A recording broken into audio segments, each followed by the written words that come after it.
Sí, doctor, se lo escucha bien. Perfecto. Entonces hemos hablado de la anemia de la enfermedad crónica, digo, de la anemia ferropénica, y ahora vamos a hablar de la anemia asociada a enfermedad crónica. La anemia asociada a enfermedad crónica es una anemia muy frecuente y es la anemia más frecuente en pacientes internados. En realidad van a ver ustedes que es una disregulación de la homeostasis del hierro. En la anemia ferropénica absolutamente no hay hierro en el organismo. En cambio, acá en la anemia asociada a enfermedad crónica hay una sobrecarga de hierro, pero el hierro no está disponible. Es una ferropenia funcional, porque todo el hierro está almacenado en los macrófagos.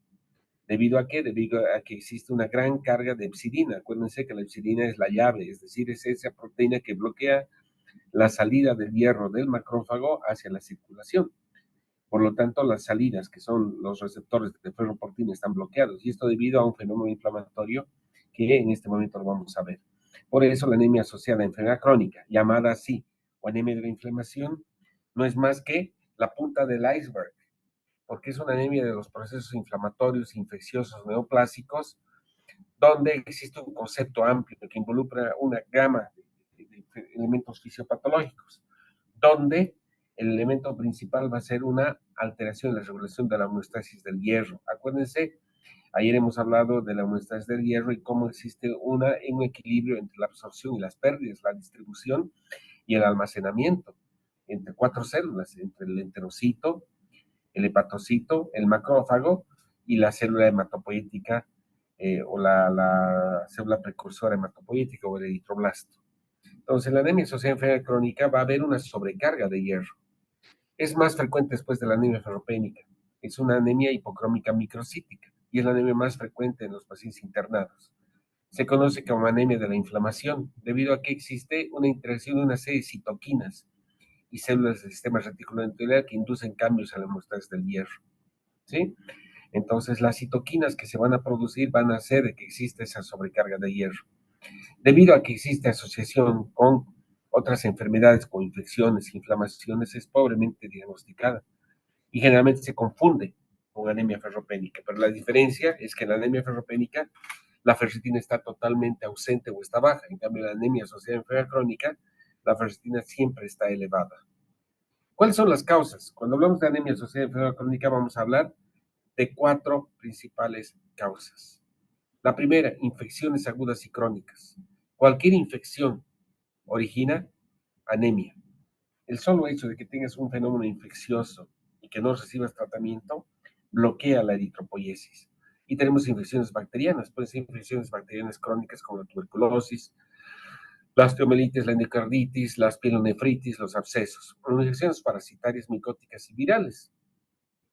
Se ha visto que, por ejemplo, en las infecciones por HIV, el 95% de los pacientes siempre cursan con anemia asociada a enfermedad crónica, una anemia normocítica, normocrómica o hipocrómica microcítica. Cualquier fenómeno inflamatorio autoinmune, la artritis reumatoidea, el lupus, las vasculitis, la sarcoidosis, la enfermedad inflamatoria intestinal, el rechazo crónico a los injertos, va a originar también este tipo de anemia. Neoplasias, y no necesariamente neoplasias que metastatizan a la médula ósea, sino neoplasias que por el hecho de tener un fenómeno inflamatorio con activación de citoquinas van a producir este tipo de anemia. Entonces tenemos las leucemias, los linfomas, los mielomas e inclusive los tumores sólidos. De hecho, sí, cuando tienes un tumor sólido y tienes anemia acompañante, el hecho de tener anemia es un marcador de actividad de la enfermedad neoplásica. Finalmente tenemos el daño tisular y las necrosis, traumatismos, quemaduras, y aquí entra también la insuficiencia cardíaca o la disfunción de algunos sistemas u órganos, en especial los pacientes que tienen falla cardíaca. Entonces es frecuente pensar siempre en este tipo de anemia en cualquier paciente que está hospitalizado, porque es la anemia más frecuente y subyacentemente siempre existe o una infección, una inflamación, o necrosis, o daño tisular, o una neoplasia. De ahí que cuando veamos un paciente que está hospitalizado, tiene una anemia hipocrómica microcítica y no es ferropénica, o normocítica normocrómica y no sabemos la causa, hay que pensar en lo que se llama anemia asociada a enfermedad crónica. Los datos clínicos no son característicos y van a depender de la enfermedad subyacente. Muchas veces puede ser moderada y asintomática, ¿sí? Las cifras de hemoglobina oscilan entre 8 y 9.5 en algunos casos. Muchas veces es normocítica normocrómica en algunas ocasiones hipocrómica microcítica. Va a depender del fenómeno fisiopatológico subyacente que origina la anemia. Siempre es una anemia regenerativa porque los reticulocitos están disminuidos. Si hacemos un aspirado de médula ósea, el aspirado generalmente es normal, pero si hacemos nosotros una tinción de Pearls o una tinción de hierro, vamos a ver que a diferencia de la anemia ferropénica, donde no existe hierro ni en los eritroblastos ni en los macrófagos, es decir, no hay hemosiderina y no hay sideroblastos, en la anemia asociada a enfermedad crónica, la morfología de la médula ósea es normal, pero existe ausencia de sideroblastos. Los sideroblastos son los eritroblastos que tienen hierro en su interior, pero si vemos los macrófagos están retacadísimos, están llenos de hemosiderina, es decir, hay una sobrecarga macrofágica de hierro. En el laboratorio, ¿qué es lo que vamos a observar? Vamos a ver que siempre el hierro sérico está bajo. ¿Por qué? Porque todo el hierro está atrapado en los macrófagos. Por lo tanto, el diagnóstico diferencial entre la anemia ferropénica y la anemia asociada a enfermedad crónica no se puede hacer fácilmente. ¿Sí? ¿Por qué? Porque en los dos está el hierro bajo. En la anemia ferropénica porque no hay hierro circulante y en la anemia asociada a enfermedad crónica pues no hay hierro circulante, pero todo el hierro está atrapado en los macrófagos. A diferencia de la anemia ferropénica, donde el TBC está elevado, acá, en la anemia asociada a enfermedad crónica, la capacidad de saturación de transferrina o TBC es normal o generalmente baja, porque a la par también hay una disminución en la síntesis de transferrina. Por lo tanto, esto marca una diferencia. Y es una pregunta, ¿cómo estableces el diagnóstico diferencial mediante el laboratorio, mediante el patrón de hierro entre anemia ferropénica con anemia asociada a enfermedad crónica? Porque la TBC en la anemia asociada a enfermedad crónica está normal o está bajo. El porcentaje de saturación siempre está bajo. ¿Por qué? Porque hay poco hierro. Entonces todo está bajo.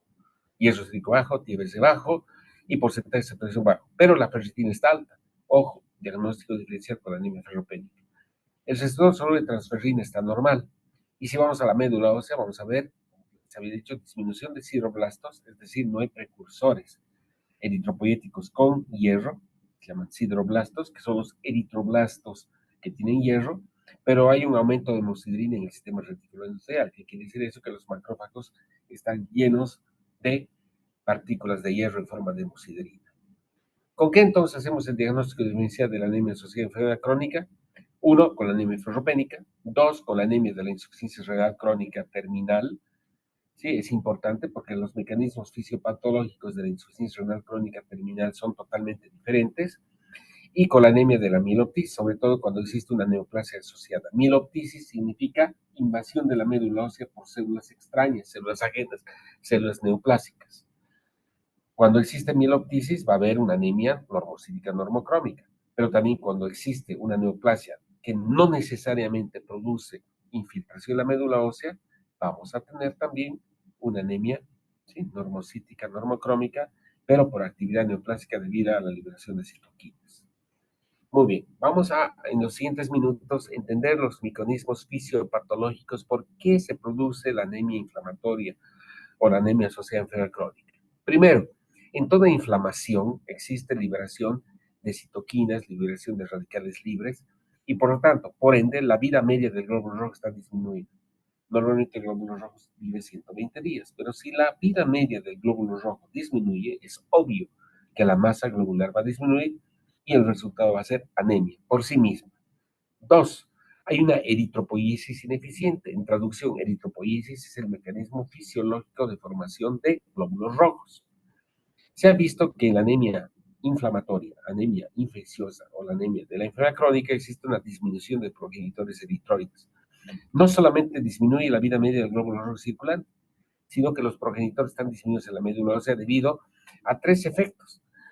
¿Sí? Resulta que existe en la inflamación liberación de interferón gamma, beta y alfa, y factor de necrosis tumoral e interleuquina 1.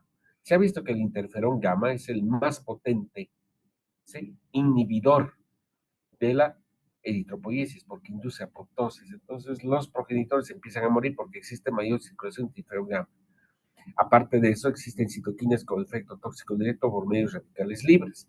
Y una situación bien interesante, sobre todo en infecciones virales y en niños, hay eritrofagocitosis. Los macrófagos se activan y van a fagocitar a nivel de la médula ósea a todos los precursores eritropoyéticos, disminuyendo obviamente la capacidad eritropoyética.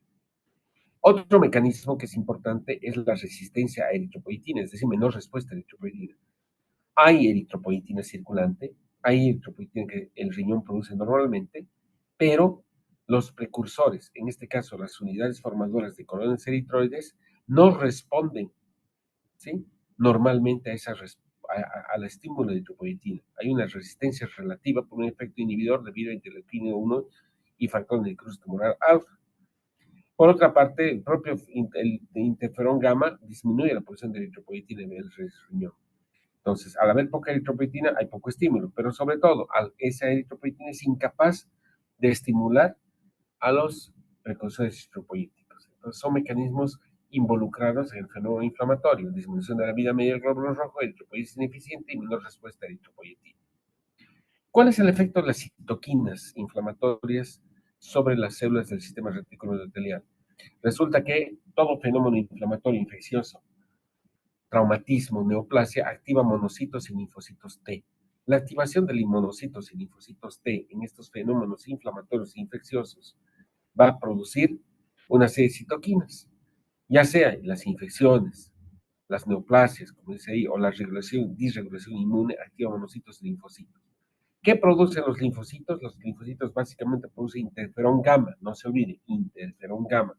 ¿Y qué hacía el interferón gamma? Acuérdense, el interferón gamma inducía menor disminución de la producción de o sea, menor producción de eritropoyetina, pero también, ¿sí?, inducía apoptosis de progenitores eritroides.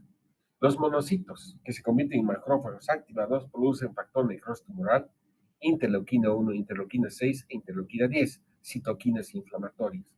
¿Cuál es el efecto de estas citoquinas? Miren, una resistencia, por ejemplo, a la eritropoyetina, ¿sí? O un efecto inhibidor sobre los precursores eritropoyéticos. Entonces, el hecho de que se activen linfocitos T, monocitos y macrófagos producen este fenómeno de inhibición de la eritropoiesis, resistencia a la eritropoyetina y de disregulación de la homeostasis del hierro. ¿De qué manera?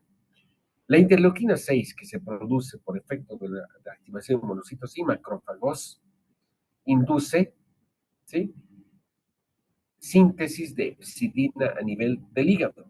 Acuérdense siempre que haya interleuquina 6, ya sea producida por las células del Kupffer y los hepatocitos, o en este caso interleuquina 6 por la inflamación que induce activación y promoción a nivel de los macrófagos y monocitos, hace que se produzca epsidina. ¿Y qué es la epsidina? Inhibe la absorción duodenal de hierro. Entonces hay menor absorción de hierro. Aunque comas hierro, aunque tengas suplementación de hierro, tienes un fenómeno inflamatorio, el hierro no se va a absorber. Por eso, por ejemplo, en los pacientes que tienen anemia ferropénica, pero tienen coexistente una infección, una inflamación, la absorción de hierro está disminuida, aún a pesar de que se necesita hierro. ¿Por qué? Porque la inflamación produce epsilina que bloquea la absorción duodenal de hierro. Pero por otra parte, el efecto más importante es que la epsilina bloquea la liberación de hierro desde el macrófago hacia la circulación para que se una a la transferrina. ¿Y eso por qué? Porque la epsilina disminuye la expresión de ferroportina en el macrófago. Por lo tanto, la liberación de epsilina causa hiposidremia, es decir, que el hierro circulante está disminuido. Y eso limita el aporte de hierro a la médula ósea y es el principal efecto de la patogénesis de la anemia inflamatoria. Es decir, hay una ferropenia funcional con una disminución, obviamente, en la cantidad de hierro funcional disponible circulante, porque todo está atrapado en los macrófagos debido a que la epsilina, producida por el estímulo de interleuquina 6, citoquina inflamatoria por efecto de activación de macrófagos y monocitos, limita esta acción y produce hiposidremia.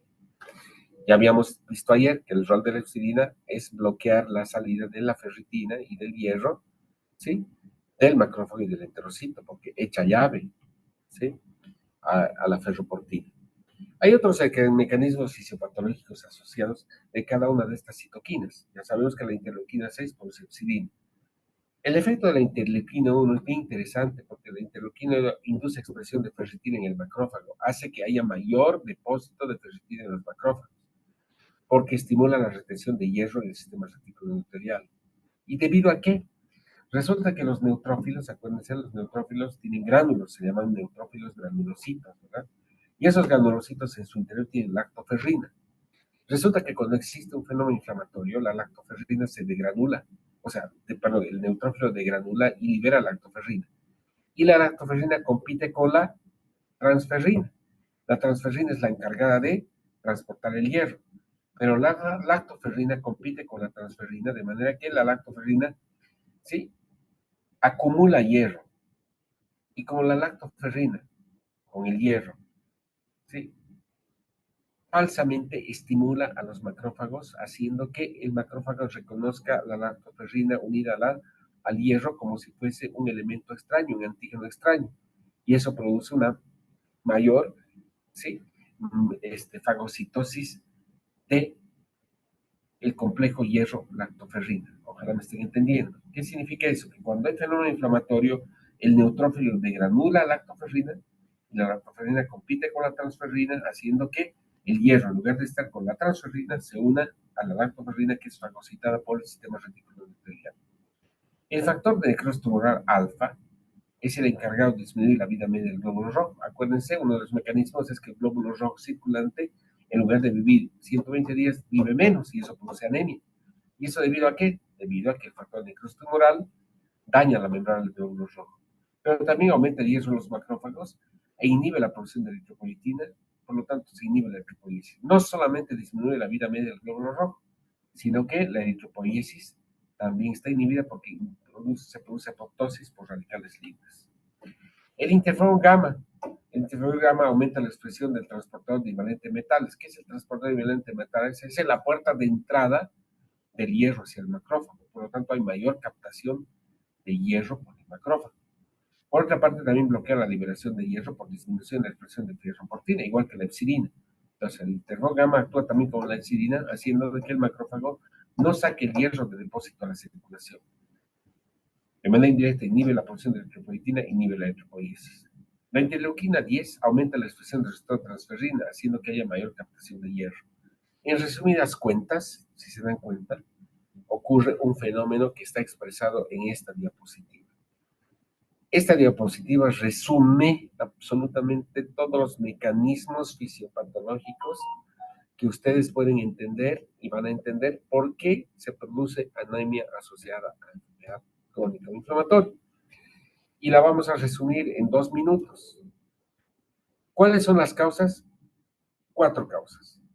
Infecciones o inflamaciones con activación de monocitos y macrófagos, disregulación inmune, o bien células neoplásicas que van a producir activación de monocitos, linfocitos T, o fenómenos inflamatorios o de necrosis tisular, donde el monocito se activa y el linfocito T se activa.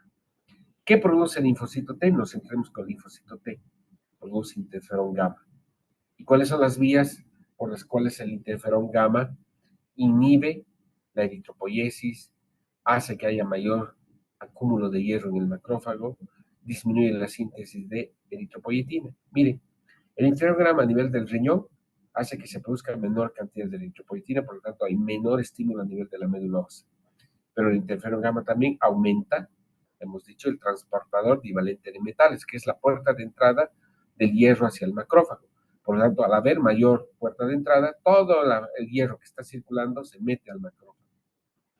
Disminuye la ferroportina, por lo tanto, el hierro que está en el interior del macrófago no puede salir y se queda atrapado. El hierro entra y se queda atrapado porque no puede salir. Y finalmente, inhibe la eritropoiesis por formación de radicales libres, por lo tanto, disminuye los propulsores eritropoyéticos y por lo tanto no hay formación de glóbulos rojos. Este es el efecto del interferón gamma producido por los linfocitos T. El monocito que se convierte en macrófago produce 4 citoquinas: factor de necrosis tumoral alfa, interleuquina 1, interleuquina 6 e interleuquina 10. De todo esto, el evento más importante está mediado por la interleuquina 6. ¿Qué hace la interleuquina 6? Estimula al hepatocito para la producción de epsidina. ¿Qué hace la epsidina? 2 mecanismos. 1, en forma negativa, disminuye la absorción duodenal de hierro, la absorción intestinal, lo que disminuye la menor producción de hierro para formar hemoglobina. Pero básicamente actúa sobre la ferroportina. Es la llave, la epsidina le echa llave a la ferroportina, haciendo que el macrófago acumule mayor cantidad de hierro en su interior, de manera que haya decreased hierro, dice, ¿no? Sin ferro. Disminuye la disponibilidad de hierro circulante para que se formen glóbulos rojos. El factor de necrosis tumoral, ¿qué es lo que hace? Disminuye la producción de eritropoyetina, pero también en forma indirecta produce una resistencia a la eritropoyetina. Produce eritrofagocitosis o induce eritrofagocitosis. Hace que el macrófago se coma fácilmente los glóbulos rojos y el glóbulo rojo en su interior libera hierro y se cubre en forma de ferritina.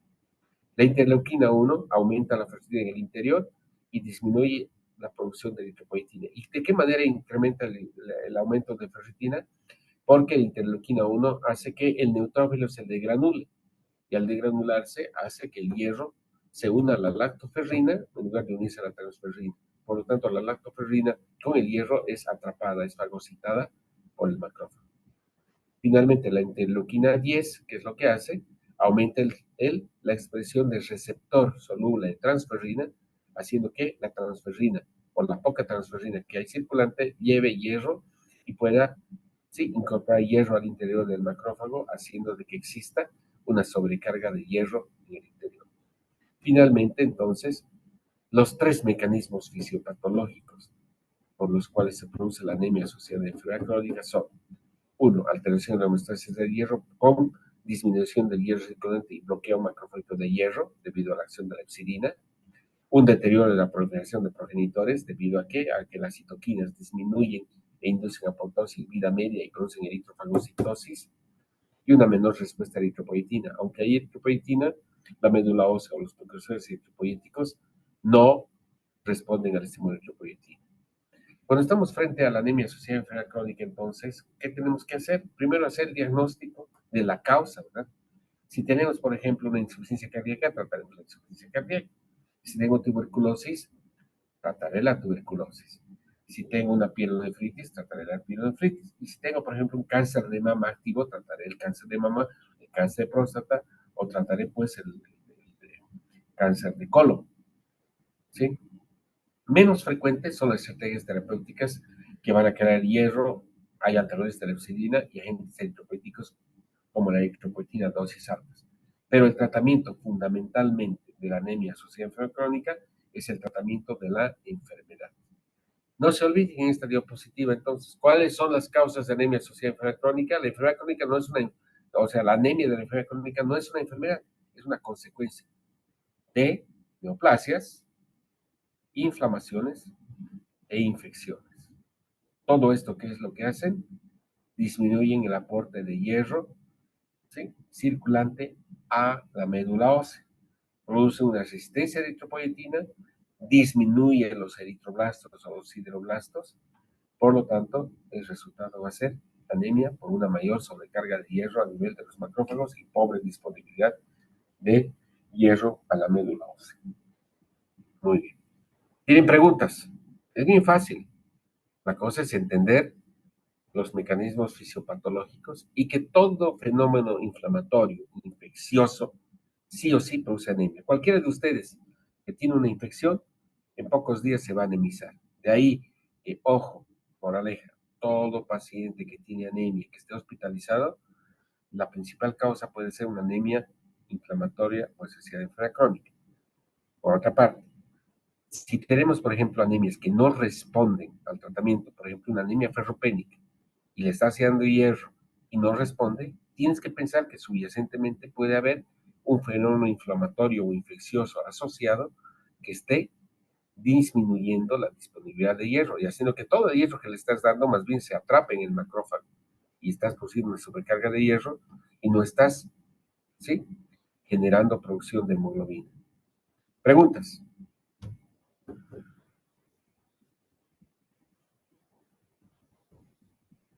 ¿Nadie va a hacer preguntas?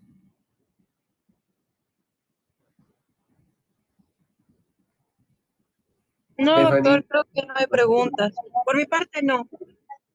Williams, ¿habrá entendido? Espero que hayan entendido, pues les voy a preguntar. Esto es pregunta de exámenes básico. Sí, básico. Bueno, mañana nos vemos a las 7. Mañana vamos a hablar de la anemia asociada a insuficiencia renal crónica. Gracias, hasta luego.